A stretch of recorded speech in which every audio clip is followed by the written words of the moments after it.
It felt like being back at school in the schoolyard with the bullies when somebody's putting you down to make themselves feel better. I didn't work one day of the week. I worked 4 days, not 5 then, because I wasn't working that day. So I was a failure. Welcome to Reclaim Your Voice, the podcast for business owners who are ready to be heard, speak on stages and podcasts, and to become genuinely known for what they do. I'm Savannah Madden, confidence and speaking coach for founder-led businesses, and I help you find your voice, own your expertise, and speak in a way that attracts the right clients and opens the right doors. Here we talk about finding your voice, building the confidence to share your message, and doing the real work that gets you recognised by the people you're meant to serve. If you've got something important to say and you want the world to actually hear it, you're in the right place. This is Reclaim Your Voice. Hello and welcome back to Reclaim Your Voice. Today is a guest episode day and I am joined by someone who is a vision-led brand strategist and designer, and I am so excited to introduce to you Nikki Clements. Welcome to Reclaim Your Voice. Hi, Savannah, and thank you for having me. I'm really excited to be here.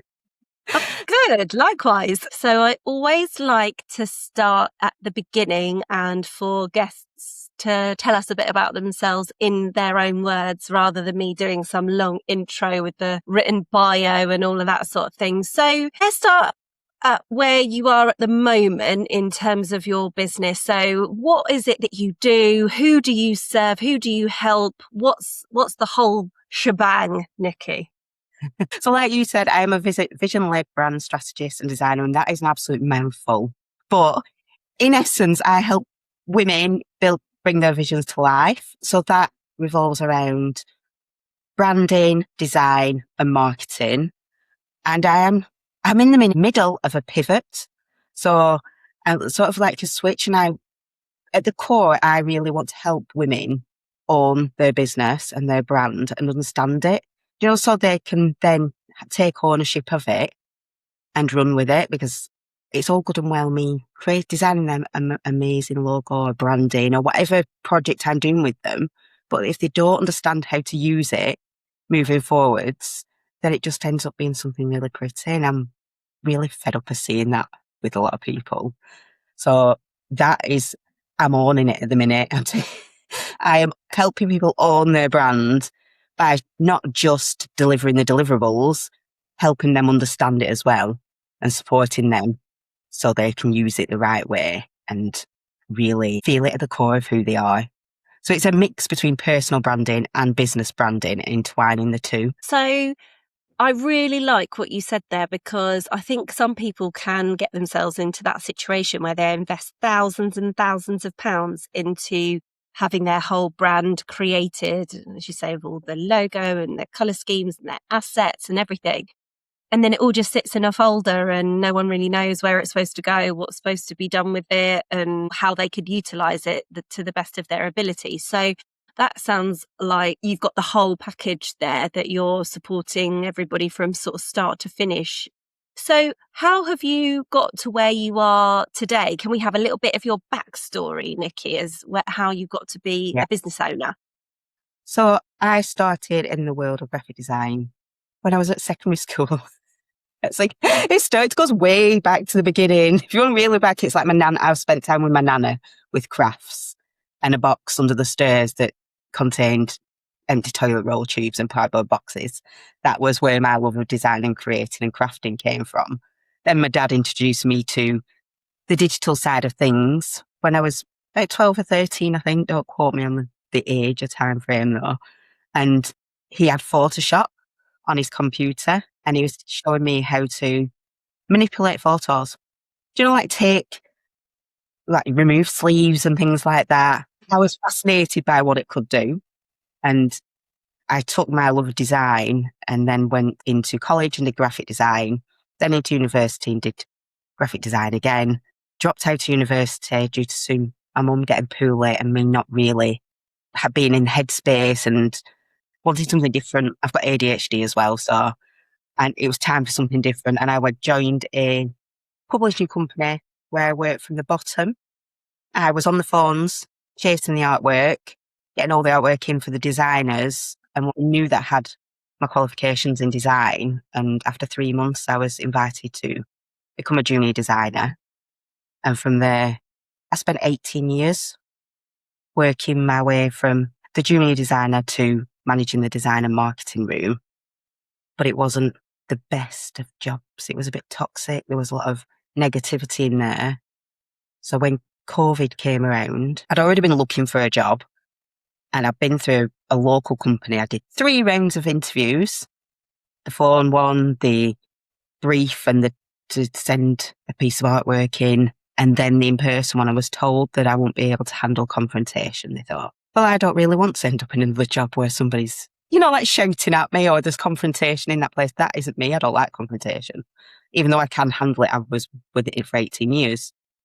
So I decided to try and do it myself. Well, I did it myself. There was no trying. It's like, right, what are you going to do?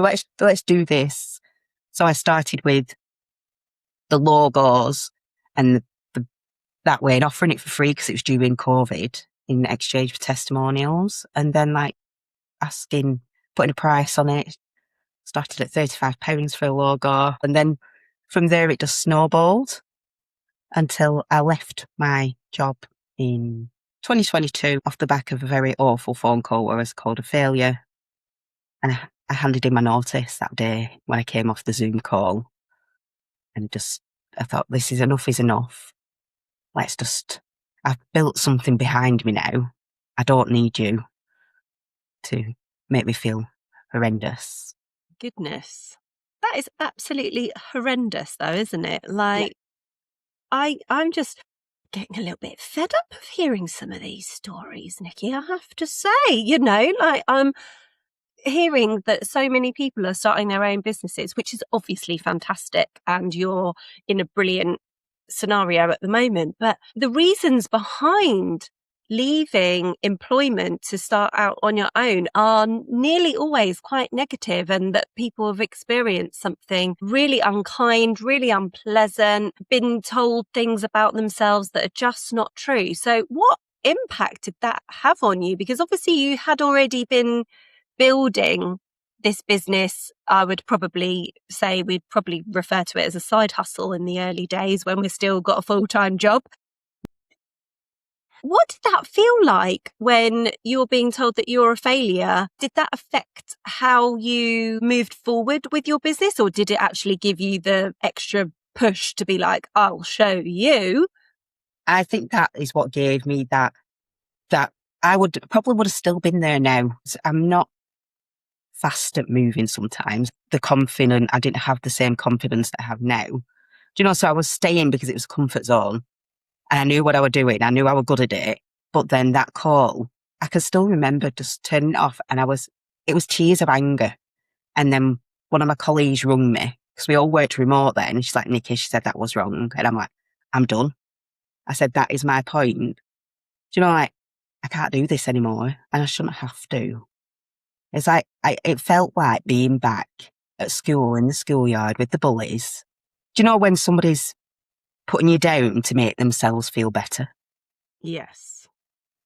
Because they couldn't do anything about it. I didn't work one day of the week. I worked 4 days, not 5 then. And it was because I didn't work that day. So I said something was going to have to go out the following week because I wasn't working that day. So I was a failure. And then went round the entire company. Everybody else on the call, there was like 6 of us, and asked them if they were a failure and what their failure was. It was like belittling. I just can't even believe that this sort of behaviour was existing like 5 years ago, 6 years ago, and obviously way before that. It's just mind-blowing to me that people think that it would be okay to speak to other members of their team or people that work for them in that way. I mean, I've got 2 businesses, and in one of them I have a team of 10, and I wouldn't dream of speaking to anybody on my team like that, because I would expect them to be like, ta-ra, see you later, I'm not going to work for you anymore. But also because I wouldn't want to make anybody feel like that. I just can't even get my head around it. It just baffles me. And then, kind of almost doing circle time, going around everybody else and asking them how they were such a failure as well. I mean, it's just awful. Do you feel like that experience has cropped up for you in any moments of your business now since you've gone out on your own? Because experiences like that often can follow us around a little bit, even though we don't want them to, and we may have done the work to kind of move past it and everything. But I like to go, oh, hiya, hello again, when something comes to try and stop me, or something, comes to a limiting belief flies in. Do you feel like you have waited for permission to sort of be seen in your business, or do you feel like you've ever sort of edited yourself, played smaller than perhaps you should have done in any scenarios in your current business? Yes, definitely. I don't think it's that one experience that's done that as well. Like I said, past school, the bullies. I lost my mum 19 years ago this year. Do you know, and it's just little bits that crop up. And I've always kept myself small, is the way like, don't be seen, don't be heard type way. And then you'll be able to just keep going through things. Do you know, like hiding away. And that's one thing, especially having a business that I've had to really contend with. You know, because to be able to make business and do business, you've got to be seen. And especially on the social media where everybody's shouting to be heard. And then there's little old me. It's like, oh gosh, what if somebody says something? What if somebody tells me I'm a failure again? What if somebody tells me I'm not good enough? Do you know, like all those little things crop up? Definitely. And I think that they rear their head for probably every single person at some point in their career, or every time you go to like the next level in your business. You might have grown in some way, got to a certain level, but then you need to step out of your comfort zone yet again, get into the stretchy bit, do something that's a bit more scary. And then those limiting beliefs sometimes can come back, or things that people have said to us, and it just stops us. And as you say, like makes you sort of play smaller.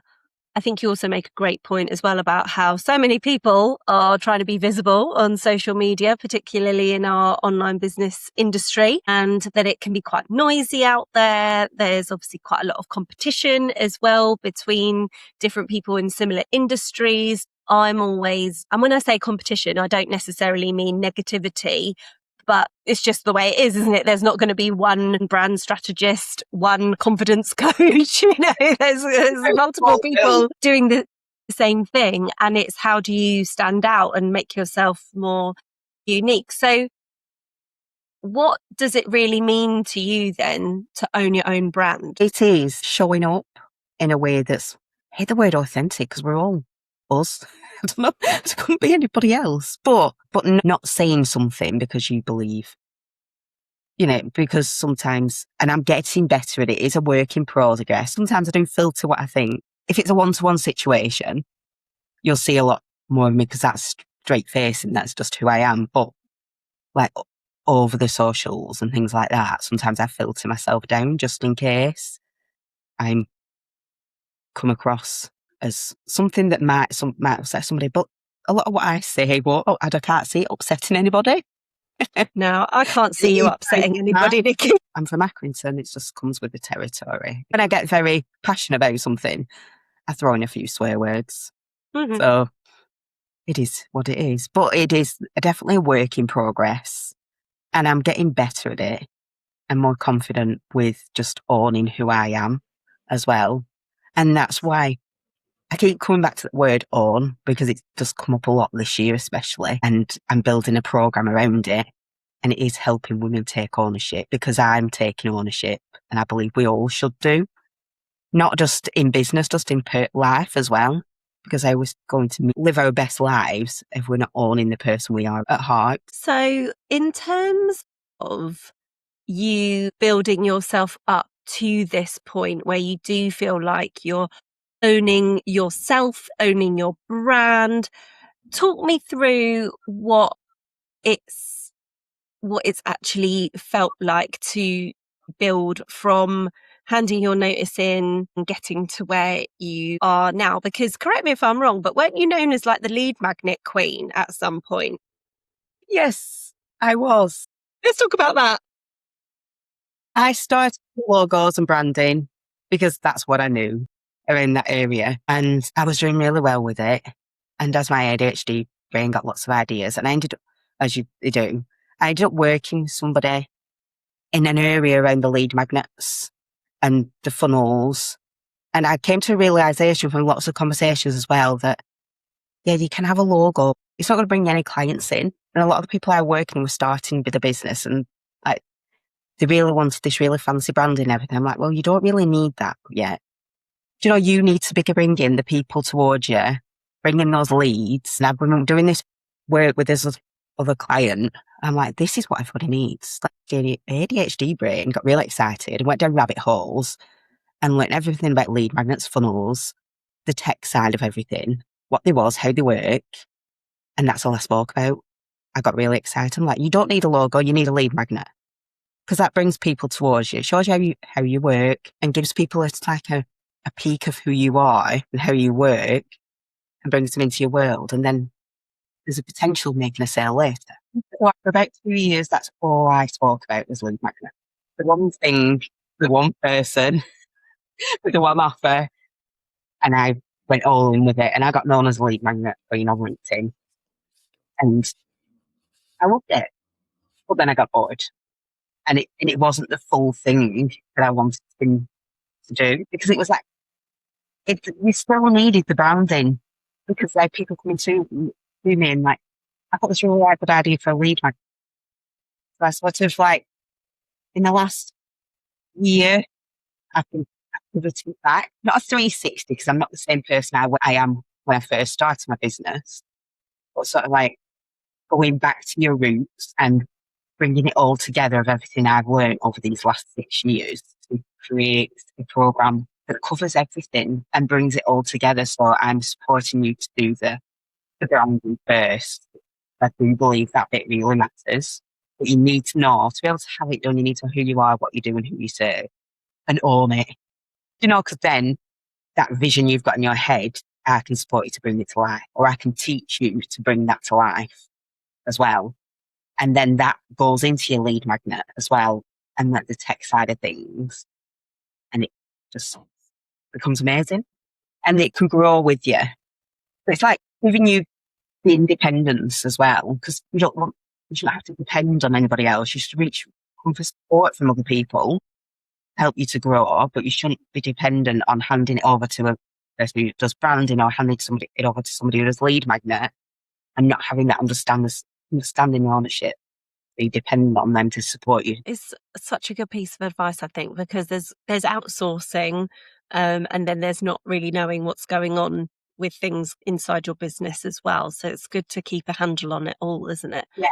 What did that feel like for you coming right back to, as you say, your roots, you know, coming back to branding from being the lead magnet queen and being known really specifically for one thing? Scary, because it felt starting again. It was, I felt like I've been on a roller coaster and working. It goes up and down, doesn't it? Getting to the top of the big one, it's down the road. And then it's like, oh shoot, I am back at the beginning again. And like, I've got to build myself up again. And it's like a different area. So it's like, nobody really knows me for this. So do I hide or do I just shout about it and just own it and like, right, this is what I'm doing now. And just tell my story as well of what's changed. But it's scary, but it's exciting. And you know when you feel something in your gut that you're like on the right path. I wouldn't say I'm woo. I'm a bit spiritual. And like I believe that everything happens for a reason. And you get knocked down, you get back up again because it's going to teach us something.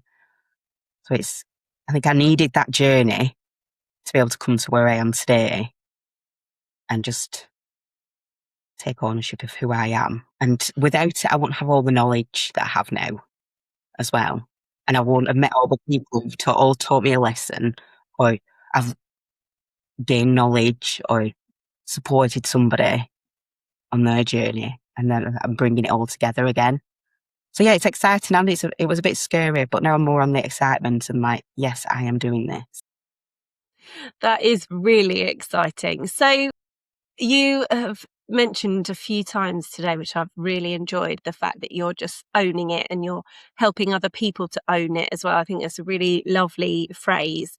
But do you feel more ready to be heard now because you are showing up so much more and you feel really secure in what it is that you're doing and what you offer?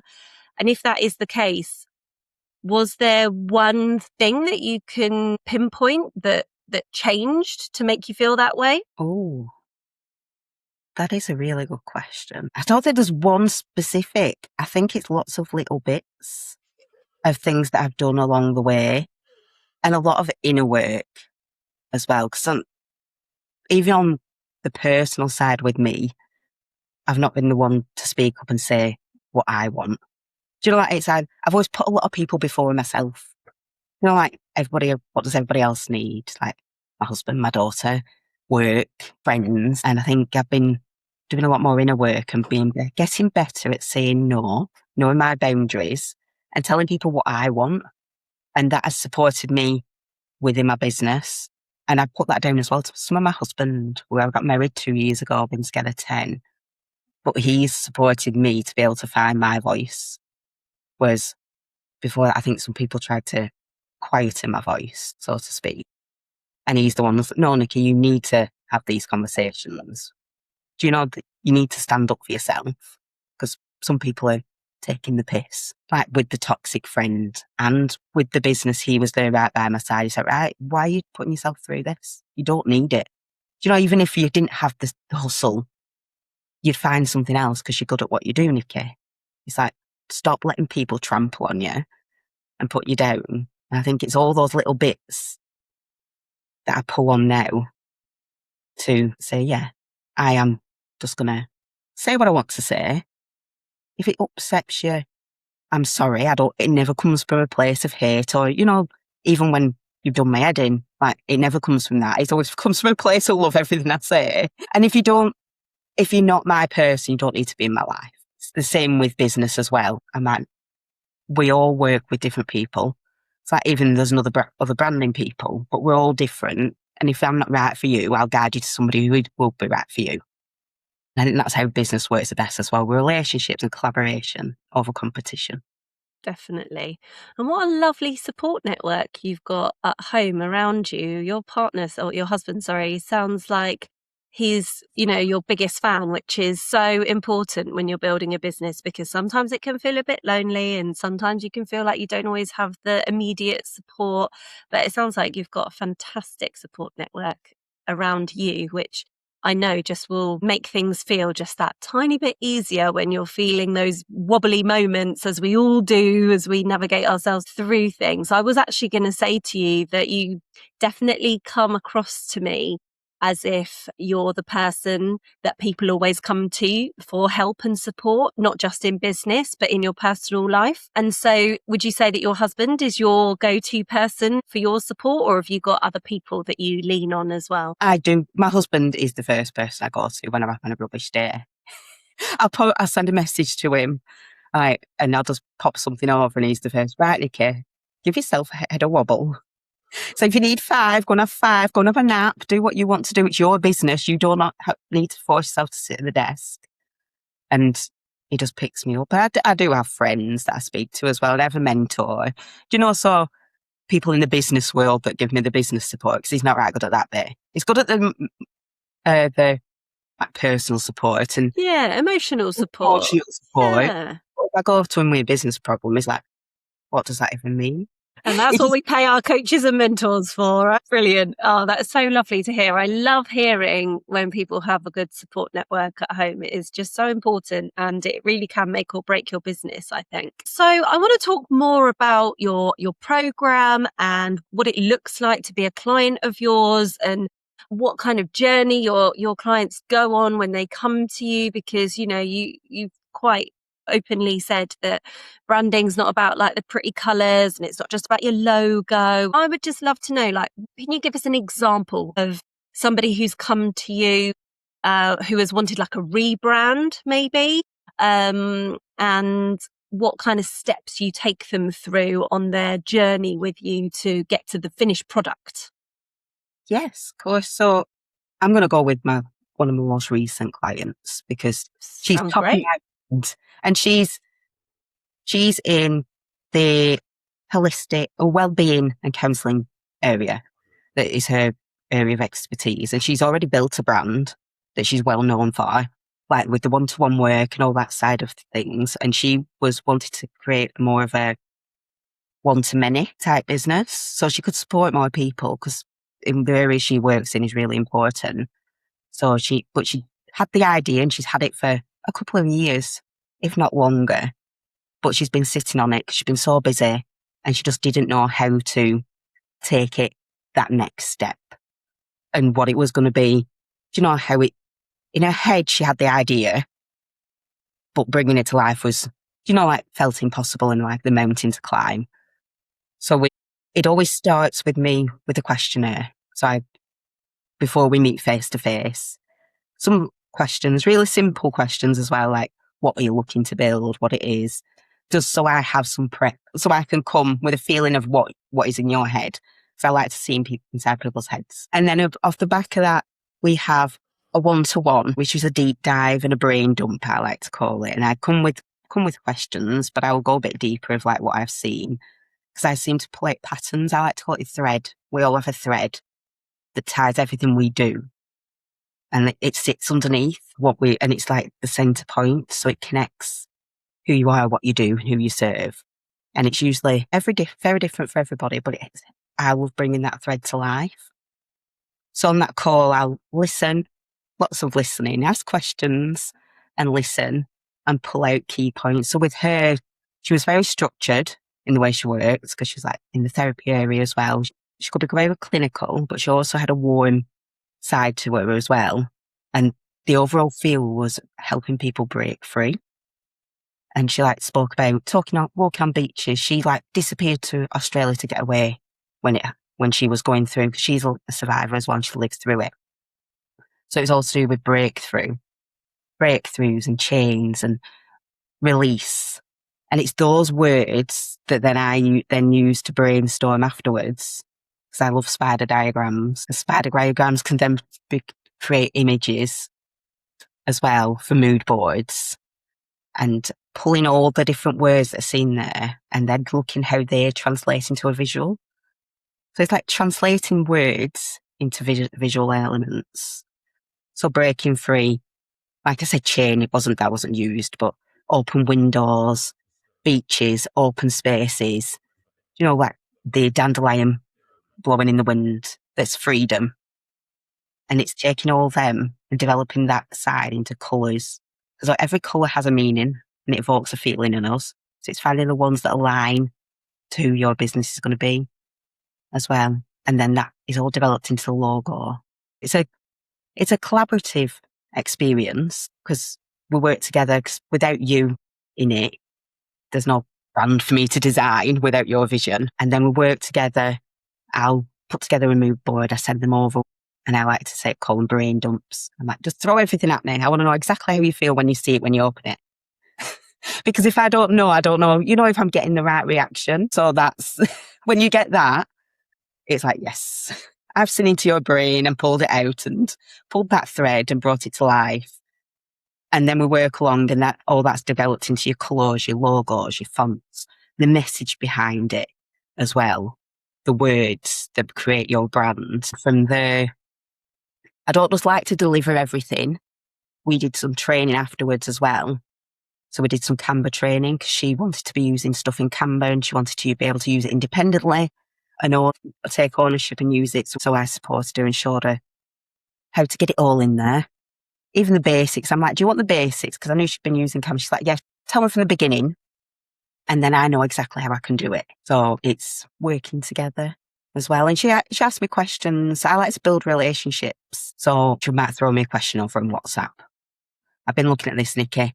What do you think? And I'm happy to still be in your corner and answer the questions. That's a brand package. But it always starts with a conversation when it's done for you.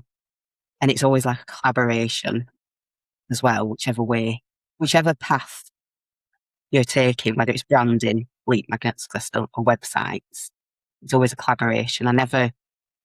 take it off your hands and just deliver something at the end and say, here you go, hope you love it.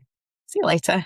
Have you ever had a client who you've done all their branding and then a while later they've maybe pivoted, evolved, grown, outgrown their current branding, and then you've done their rebrand as well? Not the full rebrand. I've worked with somebody previous on they already had a business. It's another one that already had a business, wanted to pivot again to bring into another arm of the business. And then after I'd done that, her new business, she came back to me, like, a couple of weeks later, she's like, Nikki, we've got a problem. I'm like, what's wrong? What's wrong? She's like, my old business now, the logo and everything looks horrendous compared to yours when I'm putting it out there. She's like, I can't use it. So then we had to go back and rebrand and look at the logos and tweak the colours. We didn't like rip the whole thing to pieces. We adjusted and refined what was already there, and like tweaked the colours slightly because they was very stark. She used a lot of black and it just didn't go with what she was building. So we toned it down and we adapted the logo so that everything aligns. So you can see now that it's all one business sat under an umbrella rather than something that was done DIY 5-10 years ago maybe. Then the new one. It's like the old meeting the new. Like when I say you don't logo, go and create a simple one. You probably never use it that much. Get your colours and your fonts in place because that's consistency. And people will start relating to colours that reflect you. And, it's like, oh, that's that pink. That's that person. Because especially on social media, when there's a scroll, it gets them to stop. But the logo, it's not that important. Not right away. And so I feel like we've covered so much in this conversation. So I'm going to now just bring it all back around. And I feel like so many elements of what you've said have been about coming out of yourself, finding yourself, doing a 180, coming back, but also evolving a lot through your career. So I want to ask you, Nikki, because of the name of this podcast, what does reclaiming your voice in your business mean to you? Reclaiming my voice is pushing away all the negatives that have held me back, stopped me from speaking for so long.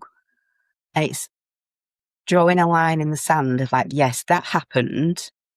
And I acknowledge that it happened. And it's made me the person I am today, but I can't stop letting it hold me back. And I'm reclaiming it. I'm taking it back from way back into the younger years of when the bullies. And I think that's when, that's when I learned to stay quiet and stop speaking. Just stay in the background, do what you need to do. And I need it. I need my voice. So I'm taking it back because they don't matter anymore. They're just a voice in my head. I'm giving them space and they don't deserve the space anymore. And to be able to build my business and support the women I want to support, I need my voice. So that's me reclaiming my voice back. Absolutely fantastic. I'm so pleased to hear that. And if anybody listening wants to come and hang out with you on social media, where can we come and follow you? So I am on Facebook, is my main one now, and Instagram. I'm brand.u.designs on Instagram and Nikki Clements on Facebook. I use my personal one. I do have a business one, which is Brand New Designs. So you can find me through both because that's where I usually am, having conversations and talking about everything I do. Lovely. And I'll link all of that up in the show notes. But thank you so much for sharing your story with us today, for sharing what it could look like to be one of your clients and to get some real insight into what it really takes to go from employment and overcome all of the horrible things that happened leading up to you going out on your own and building your own business. It's absolutely amazing. So thank you so much for joining me today, Nikki. And thank you for having me. I've really enjoyed it. It's been a brilliant conversation. Thank you so much for being here and for listening to this episode of Reclaim Your Voice. If today's conversation resonated, head to the show notes where you'll find my free audio gift. And if this episode helped you in any way, it would mean so much if you shared it, rated or reviewed the show. That support helps these conversations reach the people who really need them. You can also watch the full episode over on our YouTube channel, and we'll see you in the next one.